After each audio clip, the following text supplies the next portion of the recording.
Alors, en ces temps marqués par de vives tensions, évidemment, à Jérusalem, comme on l'a vu ce soir, eh bien, certains pensent pouvoir relancer le processus de paix. C'est leur volonté, ils l'ont fait savoir. C'est le cas de notre invité ce soir, qui est l'un des initiateurs d'une lettre ouverte adressée au Premier ministre Netanyahou. Ils sont 106 à l'avoir signée et vous allez le voir, ce sont des personnalités bien précises de la société israélienne. Bonsoir, Amnon Reshef. Vous êtes major général de l'armée israélienne, ancien commandant du corps d'armée, brigade de tanks qui a servi notamment lors de la guerre de Kippour. Et vous publiez donc, et vous êtes l'initiateur et signataire de cette lettre ouverte qui a été publiée dans la presse israélienne il y a quelques jours.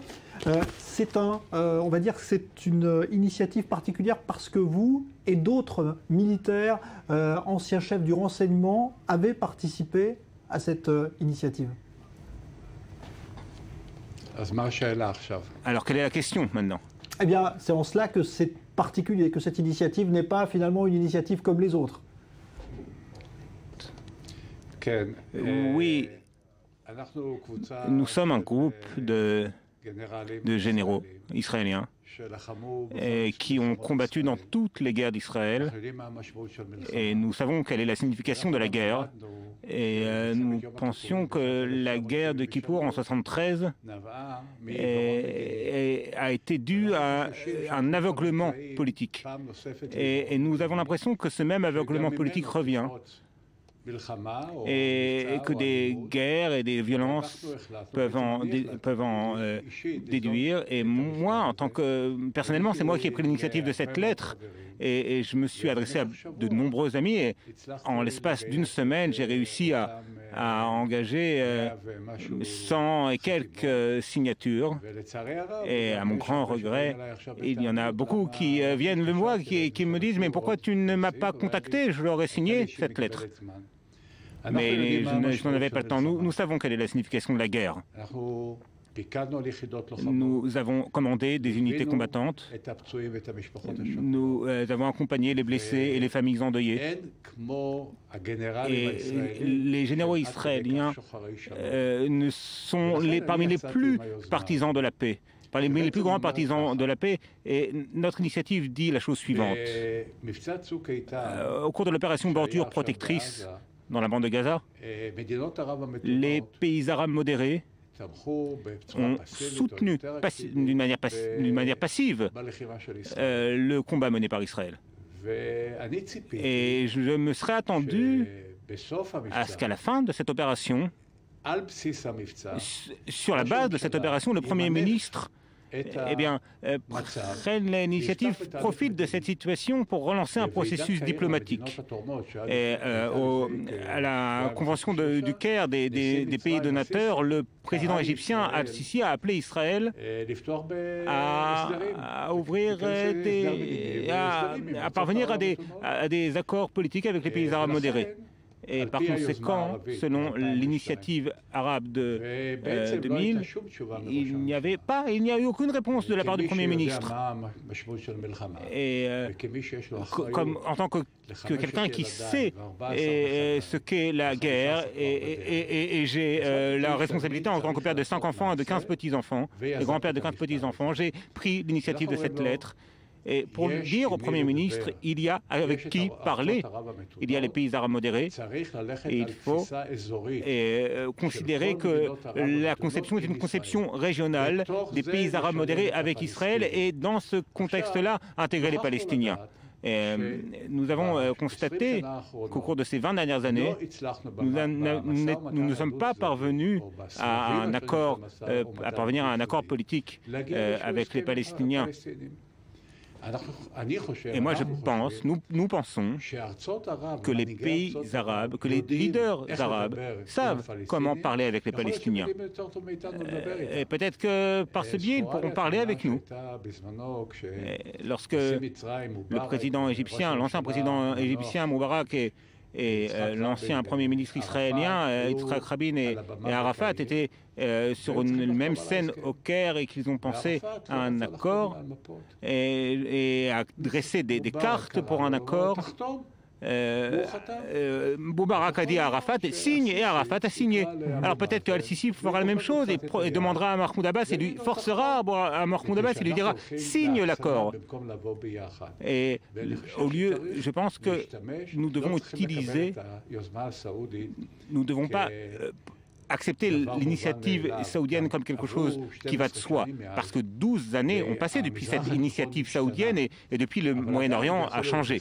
Mais elle peut, cette même initiative saoudienne, être la base d'une bonne volonté, d'une démarche de bonne volonté entre toutes les parties en présence. Parce qu'aujourd'hui, on voit bien avec ce qui s'est passé encore à Jérusalem et ces tensions qui existent, on voit bien que le dialogue entre Israéliens et Palestiniens direct semble impossible. Pour vous, l'entremise de pays arabes peut permettre de concilier aujourd'hui Mahmoud Abbas et Netanyahou qui semblent vraiment très loin l'un de l'autre?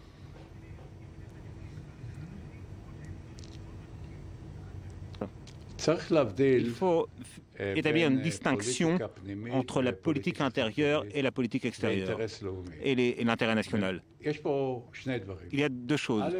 La première chose, c'est que les leaders sont faibles. Et à partir du moment où un leader est faible, eh bien, il diffuse une sorte, une puissance entre guillemets. Et là, ça devient extrémiste. À partir du moment où les gens comprennent que leur intérêt national suprême est avec l'aide des pays arabes modérés, des États-Unis et de l'Europe, il sera possible de parvenir à un arrangement, à un accord. Ce qui se passe aujourd'hui à Jérusalem, c'est très grave. Et cela implique que le public israélien ainsi que le public palestinien deviennent de plus en plus extrémistes. Alors finalement, ce qui est intéressant dans cet appel que vous lancez, c'est que les militaires, jusqu'à présent, effectivement, remplissent leur rôle quand on fait appel à eux pour les guerres, mais vous vous dites finalement les guerres passent et les problèmes restent. Ça ne résout rien finalement.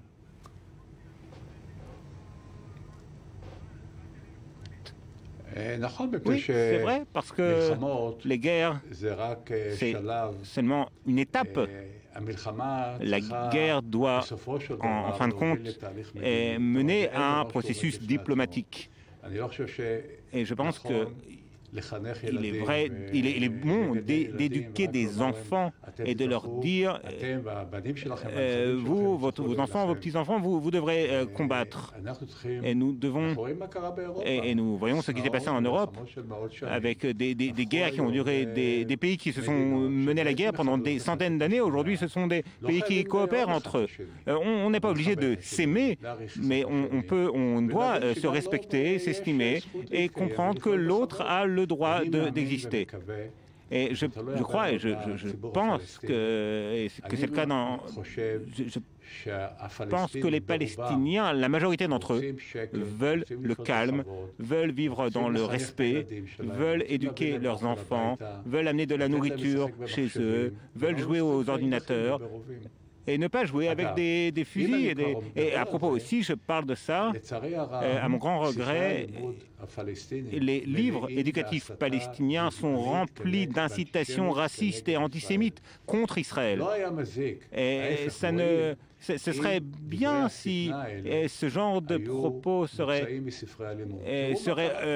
effacé des livres éducatifs. Regardez, il y a 2 semaines, un hôpital en Israël a traité l'une des filles du premier ministre du Hamas, Ania, et l'une des sœurs d'Abou Marzouk, l'un des leaders du Hamas, a été soignée dans un hôpital israélien.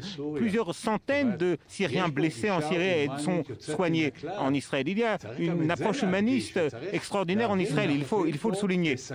Et la vie ici est prospère. Eh ben voilà, en tout cas, on verra si votre appel est entendu. 106 signataires, donc essentiellement des anciens généraux comme vous, du renseignement de l'armée israélienne. Merci beaucoup, Major Général Amnon Reshef, d'être venu présenter donc cet appel que vous avez lancé il y a quelques jours, appel directement adressé au Premier ministre, Netanyahou. Merci d'avoir été l'invité du Grand Direct pour évoquer donc cette initiative de paix, à un moment effectivement où la tension est très grande entre Israéliens et Palestiniens. Merci à vous.